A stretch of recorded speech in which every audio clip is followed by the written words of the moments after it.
everyone, I'm Lucas Acosta, and welcome to the Foojee Show, Apple 9 to 5, where we talk about Apple at work. Right. I'm joined ever so graciously by our very own Justin McGow. Welcome. Hi. Yes. Justin has a bit of context to bring to today's episode.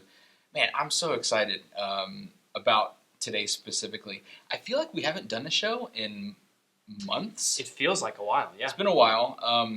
By the way, we've only been around. This is our 8th episode. 8. Is this 8? Yeah. Yeah. And the response has been awesome and humbling, and you guys have given me and us feedback, which is awesome. Yes. Keep it coming. We want to make this show as fun and valuable to you as we can. So I never thought I would miss just being in this seat, but it is really fun to be here. I can't tell you how many articles I've read and reviews I've watched about the Apple Watch Series 2, the iPhone 7s, deciding which one I'm going to buy, which brings me, I'll cut to the chase, to the point of today's episode, which is going to be, what is the best iPhone for you to buy? It's a can of worms, but it's a can of worms I want to talk about. Yeah, it's a fun one. I love it. And we understand there's two primary types of people watching right now. Many of you are just using your phone for work. Yep. And you're just looking for the best phone. Hey, I'd like to shoot videos of my family and pictures. Some of you, though, are also buying for several people. You're about to make an order of 10 iPhones or 100 iPhones. And so you're trying to look at a practical approach on which one to buy. So what we're going to do is actually start with the iPhone SE, but not to worry, we're not going to spend too much time on the older models. We are going to get down to the brass tacks. Good. And the iPhone 7 and the 7 Plus, because I think most of us are kind of deciding between those two. But I do want to give justice to the earlier models, which are still a great buy. Speaking of, Justin, what you got on the desk there? Oh, yeah. This is my new iPhone. We'll have to talk about it a little bit later on. Okay. I have touched it, and it is wonderful. I'm still waiting for mine to come in. So, all right, we'll jump right in. Cool. So, what I want to set the table with before we talk about the different models is storage needs. As you're deciding what to buy, think about how much storage you're going to need. For example, we're using our phones for a lot of family photos and photos at work, like documenting, environments. And we have very high storage needs, right? Yeah. And most people do if you're using it for family stuff as well. But if this is strictly a practical, economical purchase, and you're really just using this phone for email and maybe a company app. Yeah. Right? So, quick web surfing. That's about it. Then save yourself a lot of money and get the iPhone SE that can start with a 16 gig storage capacity. That is the only phone now that starts at 16 gigs. Okay, every other phone has been bumped up to a 32 gig minimum. Which is very welcome and deserved. A lot of us have been waiting for the 32 gig minimum. Even though a lot of our family members and colleagues may not consider themselves power users, I think everyone should do right by staying with the newer 32 gig sort of baseline tier. It's funny, you can kind of look at your camera roll in the Photos app, and depending on how many pictures you have in that camera roll is a great determining factor to if you need that 16 gig or if you needed to jump to the 64 or whatever it was. But the iPhone SE, especially for businesses who are purchasing multiple of these phones, please understand that the iPhone SE is not an old phone now. No, not at all. I think I don't know what chip it has in it. The A9? Yeah, get this. It's the A9 chip. Now, the iPhone SE, just pulled it up. It's $399 now. So $400. The brand new 7, I believe, is $649 for the base model. Right. So this is $250 cheaper. And again, at scale, that's a significant savings. And the SE is using what was a brand new chip as of 3 weeks ago, right? It was the latest chip before the 7 came out, the A9 processor. It's the same processor in the iPhone 6S, which is what I'm still using. So what they've done with the SE is put all of the specs virtually of the 6S into a smaller package. So you still get the 4K video, even great camera. So I think that's all I'll say about the SE. It's a great phone. But it's still a very valid buy. Yep. Okay. Before we get into the 7s, got to acknowledge the middle of the pack, and that's the iPhone 6S and 6S Plus. That's okay, right. They're still selling both of those, and you have 2 storage options with those. That's the 32 gigabyte and the 128 gig. So still, plenty of options there. The 6S generation added 3D Touch.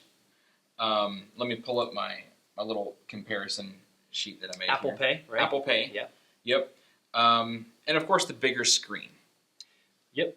So if that's valuable to you, go for it. I know a few people personally and bloggers who got the SE just because of the smaller screen. But if you want that a bigger screen, then the 6S or 6S Plus will be the one to get. Now, still a valid buy. But I do want to say, since the 6S and 6S Plus are just $100 difference from the brand new ones that just came out, only look at those if it's purely like a budgetary decision. If you're needing 50 phones and you've got a set budget, I'll tell you, you're going to get a great buy with the 6S. Absolutely. But if you are only buying a few, right, or one for yourself, the $100 difference that you're going to pay in the newer 7, man, it's easy for me to justify. I don't know if that's because I have a problem with buying these. Maybe, but no. I think that you need to have a reason to buy the 6S, whatever it is, the 6S or the 6S Plus. Yep. You just need a reason. And if you can justify that reason, great. But if you're on the fence for $100 more, there's a lot of fun stuff in the 7. There are a lot, and we'll definitely outline those. And even for, again, going back to, you may not be a power user, like family members, colleagues, but what you're going to get with the 7 is longevity. For the extra $100, you're getting the latest and greatest that's out right now. Yep. Again, if it's in the budget, go for it, in my opinion. So, anything? Yeah, I was just going to say, if you're at a 6, I was on an iPhone 6 before I got my 7, and I can tell a huge difference. So if you're at a 6S and you really haven't had it that long and it's still blazing fast and you feel great about it and you want to wait, that's fine. Yeah. And that's a whole other conversation too to have. But if you're at a 6, I say go for it. Okay. Yeah. Cool. I would. So having said that, let's talk about the iPhone 7. Okay. Okay. I just want to hold it. Can I hold it while we're talking about it? You can hold Okay, it the rest of the video, Yes. if you like. And really, I'm interested to hear what Justin's take on the 7 is, because he was the first one at Foojee to get his phone in and start using it. Yeah. Or it might have been Faith, but she was like on vacation, so she's just like probably playing with it. I think I had the first post. First on post. Slack. Okay. Yeah. There you go. Okay, so man, let's break this down. I will start by saying that the iPhone 7 is better in every regard than the 6. But let's talk about some of the deciding factors, especially if you're looking for a practical reason to go ahead and jump for the 7. Let's start with the processor. Okay, the 6S was a fast processor. Oh yeah. And really beat out a ton of benchmarks, even whenever it was at the tail end of its year-long cycle. But the 7 has an A10 processor. Okay, it's Apple's newest processor. And it is, in some specs, outperforming every single MacBook Air that's ever been made. When I started at Foojee, I got a brand new MacBook Air, which I loved. Yeah. And it's crazy to think that this phone is faster and more powerful than that. Yeah, exactly. Amazing how far we've come. And isn't it because the A10 chip is kind of broken into 4 cores now, right? Right. Yep. Yeah. It is technically a quad core. And it's 2 are for the heavy lifting, and then 2 are kind of that high efficiency cores. Right. And so what that means is whenever you're basically, I don't know if the developers will be able to decide this or if Apple just can kind of tell while you're using the phone. When you're checking email, something low powered, Apple is actually using the low powered cores that are more efficient for battery life. And so pretty And that's why we're new getting technology. That's why we're getting better battery life. We're getting 2 hours better battery life on the 7, Right. and 1 hour better battery life on the 7 Plus. On the 7 Plus. And I think for anyone watching this, and for even all the Foojee team, whenever we hear better battery life, my ears perk up. You know? Yep. So on that note, I called up the tech specs for the 7 and 7 Plus. Okay. Now the biggest difference in battery life, if this is a deciding factor for you, is going to be in talk time and audio playback. Basically, when your screen is not on. Okay, because the bigger screen of the 7 Plus drains more battery. It takes more power to power it. Yeah. The Plus is always going to have better battery life, but the gap just isn't as big, right? So talk time on the 7 on the phone is 14 hours. On the 7 Plus is 21 hours. That's pretty significant. Legit. Internet use is about, depending on 3G, LTE, is 12 hours, 12 to 14 hours on the 7. On the 7 Plus, it's 13 to 15 hours. There you go. And then audio playback, if you listen to a lot of music, it's 40 hours on the 7 and 60 hours on the 7 Plus. So Wow. just some details on the battery differences. I like it. Cool. Of course, on the new 7, the displays, I don't have to spend too much time on this, but I do want to acknowledge that displays are a wider color gamut, and the cameras on the 7 also can capture photos on this new wider color gamut spectrum. So basically, if you shoot photos with the 7 and view them on the 7, from what I've seen, they look fantastic. The pictures that I've taken, Yep. I've really enjoyed. I would like to take the same picture, back and forth, but yeah. Cool. Tell me about the speakers, because the 7 now has stereo speakers. What do you think? I noticed the stereo speakers right away. Okay. It was one of the things. I was setting up my phone.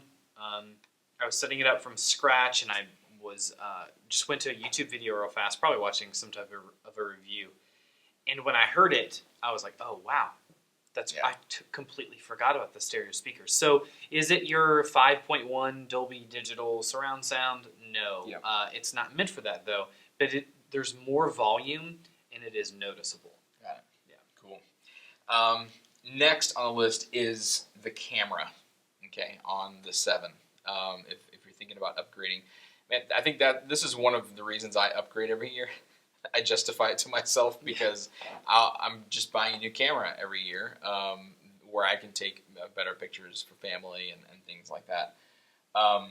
So the camera, it does have a lower f-stop now. So basically your low light photography is going to be better. What's also significant in the 7 is that now the 7 has optical image stabilization. Right. Which used to only be reserved for the 7 Plus. Plus, or the 6 Plus, or 6S Plus. Oh yeah, sorry, the Plus. Right. So optical image stabilization is not just available when you're taking photos, so that they're less blurry, but also for video. Yeah, so videos are going to be a lot smoother. Yeah. And it doesn't matter if you're on the 7 or 7 Plus. Their videos are going to be super smooth. Yeah. And now coming from the 6 to the 7's camera, you want to just talk about that a little bit? I wish I could take the same picture I'm taking with the 6 and the 7. That would be fun. But I can already see in low light. I've taken a couple of low light pictures. Yeah. Looks good. If you're a 6, like I said before, if you're a 6 now and you bump to the 7, or you're about to get the 7, the 4K video is awesome. Yeah. And that 4K video on this display looks really good. Cool. Yeah. So cool. At this point, Actually, no. Before we get into the 7 Plus and kind of like helping you decide between the two, let's cover a couple more that have to do with just the 7 as a whole. The home button. So they got rid of the clicky home button. We actually had a question on this real quick. Yeah. In our comments over the past couple of weeks on what do we think about removing the home button. Well, I can't speak to it too much. I've been able to play with it for like a minute. But Justin sure can. So what do you think about them removing that? I loved my clicky, my clickiness. You know, I just loved the clickiness of the iPhone, that button. But I really like this Taptic engine, this new home button. It definitely tells your whole thumb the action you're trying to take. So it's very noticeable. There's a couple different levels of how much feedback you want to get. I notice it's very prominent. Like you have it on the strongest setting. I do right now, and it's so noticeable. I think that's people may be thinking, how am I going to? If it's not really pressing, am I going to really feel it? And you do. Yeah, for sure. It's just now it's a matter of it's a preference if you like that feeling. Right. But and I do.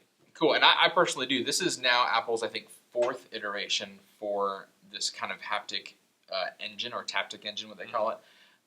The first was on the Apple Watch that had it first. And then they added the Force Touch trackpad to their MacBook Pros. And then now you can buy your own Magic trackpad, which I have at home. Yep. And so they're not experimenting with this anymore.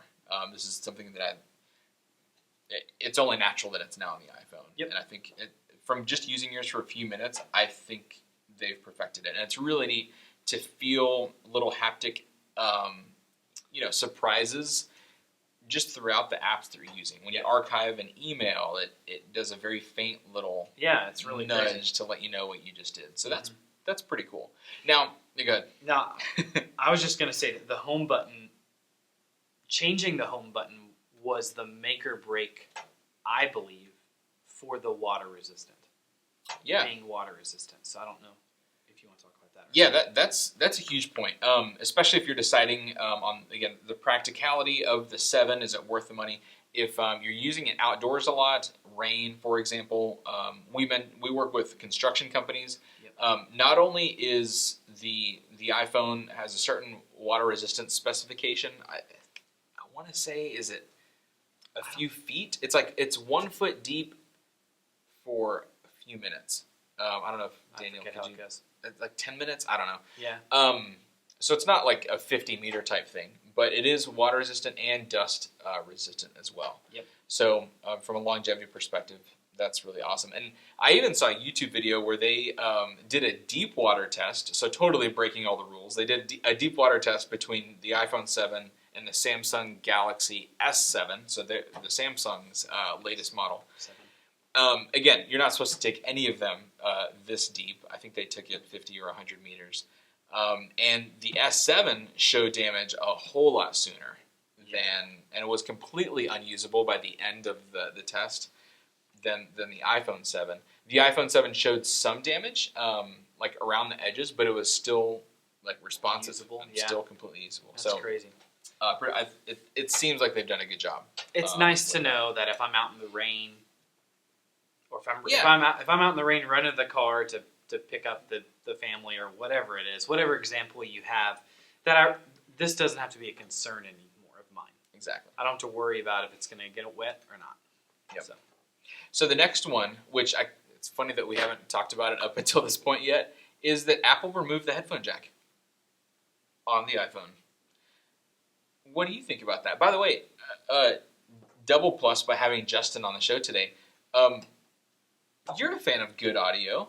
He's got some really fancy like in-ear monitors that you use whenever you play on stage. Right. So I'd like to hear your take on what do you think about Apple getting rid of the headphone jack? I do like really great audio, and the Lightning connector does nothing but help that as it pertains to we're not having to go from digital back to analog, Yep. But the headphone industry will now start to catch up because the big person in charge, Apple with the iPhone, You know, they're the ones leading the charge, and that's what. Weight, they were gonna do that. I will say, when I opened my phone up and I was setting it up, I used my earbuds, all the earpods, Apple earpods all the time to talk on the phone.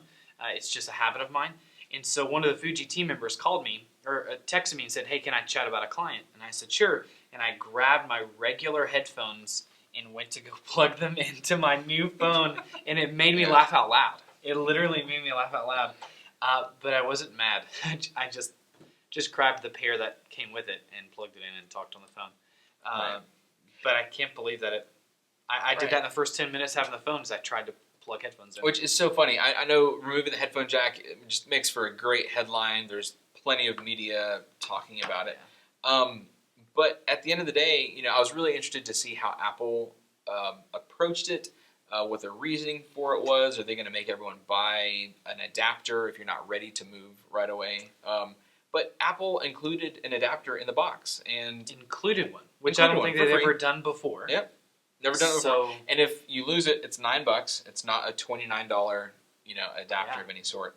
So I think Apple made this transition as good as they could have. I think Phil Schiller did a great job in the keynote. Yeah, spending some time on it, being sensitive to it, but also not spending half the keynote apologizing. So it was good. And he used the word courage as the reason why, Apple makes these decisions. And it's kind of a big, visionary word. Apple does this because of courage. But I think he was being truthful there. Because, we didn't think we didn't need floppy disks until we didn't need them anymore. Until Apple, forced the industry's hand into not making them anymore. When Apple got rid of DVDs and CD players on the laptops, there was big media attention around that. But you know what? I can't tell you the last time I used an optical spinning disc that makes noises in your computer. And so, yes, this has been the headphone jack has been part of our society for the last 100 years. But what do the next 100 look like? And Apple isn't forcing anyone to make that transition immediately. You've got the adapter in the box. So there you go. Great. Next, let's talk about the differences in the 7 Plus now. Okay. Oh, yeah. And I'll go ahead and say it. I pre-ordered the iPhone 7 Plus. I got the 128 gig jet black. And this is the first Plus model I've owned. I've always been hesitant because of the size of the Plus. Like, will it fit in my pocket? Daniel over here has had the Plus for years. All the 2 years they've had. That's right. But the form factor was always the killer feature for me, the way it felt in the hand. But the battery life was something that I was really looking forward to having this year. I kind of had made my decision early. And then whenever Apple announced the new dual camera system, that was kind of the cherry on top. So let's talk about the dual camera system for a second. So on the 7 Plus, it's got a second camera right next to the first. And what it does is it's the exact same lens, exact same quality, at double the zoom. So it's your 2x zoom. Yep. Okay, optical zoom. It's going to be a nice high quality zoom. You won't see any degradation in quality there. However, there's one little piece that isn't mentioned too much, and that's the second camera that's zoomed in does not have optical image stabilization. Okay, so under low light settings, you probably don't want to use the zoomed in mode. You're going to want to stay on the standard one, which is the same camera as the 7, right? So it's just something good to know. It kind of blurs the lines between the two. But for outdoor photography, if indoor, the lighting is fine, that 2x from what I've seen and from Apple PR, they've said it's the exact same lens quality. I just unlocked my Mac with my watch, that new auto unlock feature. Sheesh. Still getting used to it. It takes a little bit longer than me typing, I think. Oh.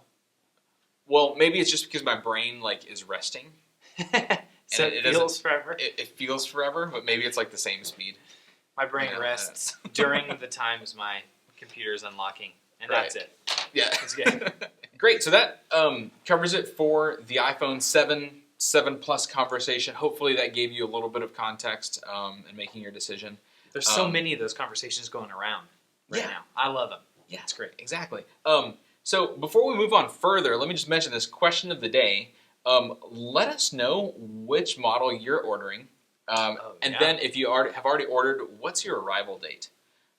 Mine is October 4th. I ordered it 1 minute after the store opened.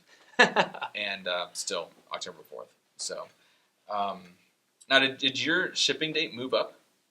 No, I always had the 16th. Wow. It was always the 16th. Amazing. Cool. So, great. Let's move on to the next section. We've actually had several questions over the last few weeks, which I love. Keep those questions coming. Really great questions that I want to go ahead and jump into for you guys. First one, do you think any businesses could give employees Apple Watches? If so, how would this help the company? Okay. Do you have a take on that? Yeah. I think that there's a really good argument for yes, that'd be a great incentive for the team, for employees. I think you can kind of put it in 3 different categories. Okay. The big one being health and fitness, and encouraging health and fitness. You could say something for productivity, I think. And then the last one would be a little bit with security. I think you unlocking your Mac with your watch is an awesome security feature. Yeah. And now there's 0 reason for anyone to have the password or 1, 2, 3, 4. You know, we don't need to have simple passwords on these machines. They've got too much important data on them. Yeah. So being able to unlock your Mac, I think, is really cool. Yeah, that is pretty cool. That's my 3 things. Yeah, and I'll just go in right there with the health benefits. If you're doing this as an incentive, one way that you could do this, even if you're a small company of just a few, you could maybe have incentives based on the medals that you get on your watch. You know, the activity app has medals for hitting certain streaks of like workouts in a day or calories burned in a certain amount of days in a row. So that'd be kind of fun. Yeah. Like just building your own little incentive plan based on those medals. With Watch OS 3 now, you can also invite other people to see your activity and share your activity, which might make that pretty fun. So next question: what do you think about degradation performance? Will the iPad Pro be able to maintain its performance 2 to 3 iOS updates from now? So to clear up that question just a little bit, processors don't necessarily slow down, right? So the processor won't literally slow down, but what does happen is, operating systems do get beefier, more complex, there's more features added down the road. What is that window, and do iPad processors give you that longevity? Well, I think you could take it from, especially this generation's iPad and iPhones, that they are matching or exceeding the performance of laptops now, of MacBook Airs. So absolutely, ask yourself, how often do you upgrade your Mac? And 3-ish, 3 to 5 or so. Right, and so if mobile phones are now at that same similar, comparable performance, there's no reason why your iPad can't go the exact same amount of time, 3 to 5 years. It was only with this latest iOS 10 that the iPad 2 is no longer compatible, right? And that's true. Like at least 5 years old. I don't know the numbers from the top of my head. So yes, I do think that they will be around for a long time. We'll be able to power you through several operating systems. Next question. Could you answer the best way for individuals or businesses to sell their old iPhone and Apple products? So first, I'll say I'm not like a consumer gadget, get the best bang for your buck expert here.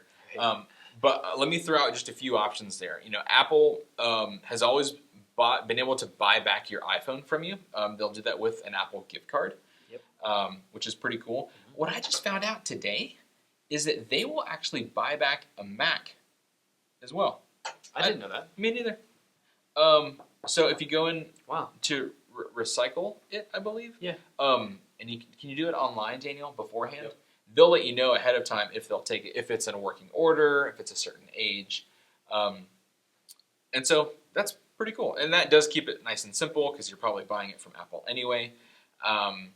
The next option is Gazelle. I've heard of that website for years now, and I think they're only, their reputation is still good and reputable. Any of these services like Apple or Gazelle, you're not going to be able to get as much for your products as you would if you're doing Craigslist or eBay, like just selling direct. Yeah. But especially if you're a business that you've got to offload like 5 of them or 50 of them, no one wants to post 50 eBay auctions. I don't.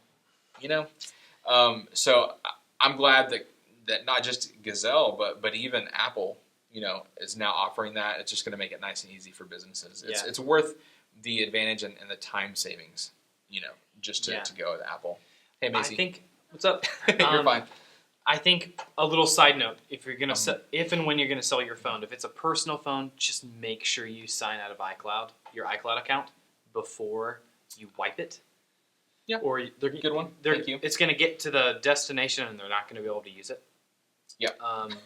And then also, if you're in an organization and there's 50, just make sure you contact your IT administrator so that you guys can maybe work that with your mobile device management software to work that out. Absolutely. And if you are still setting up, on that note, if you're still setting up all of your iPhones and iPads manually, shoot us an email, helpme@foojee.com, or write a comment. Let us know what you're up against. We would love to have that conversation with you. At least point you in the right direction. Maybe we can help with that. But there are a lot of great Apple services that can make that process a whole lot easier in that deployment. A lot of really cool zero-touch deployments that we've been able to do recently. So yeah, definitely reach out. We even have another episode, one of our earlier episodes, that touch on free services that Apple offers to help with your deployments. That was a good one. Yeah, I like cool. So thank you guys so much for watching. Question, shout out for the podcast listeners. With podcasters, we don't get comments from you guys much. So I would love it. Just going to ask a favor. If you're listening right now on the road or running, come back to our YouTube channel and just post a comment. Let us know that you are listening on a podcast. And go ahead and participate in the question of the day. Let us know what phone you ordered. I just love to see. We are getting a good amount of downloads on the podcast, which is really great to see. So thank you guys so much. Hashtag AskFoojee on any of the social media platforms as well. So don't forget Twitter, Instagram, Facebook, hashtag AskFoojee. Yes, love these questions that are coming. So really looking forward to seeing you guys soon. Thanks for watching. Thanks. Hey, thanks for watching. If you find value in these episodes, be sure to subscribe so you'll get notified every time a new one is released. I'm in the game. Great. Are we rolling?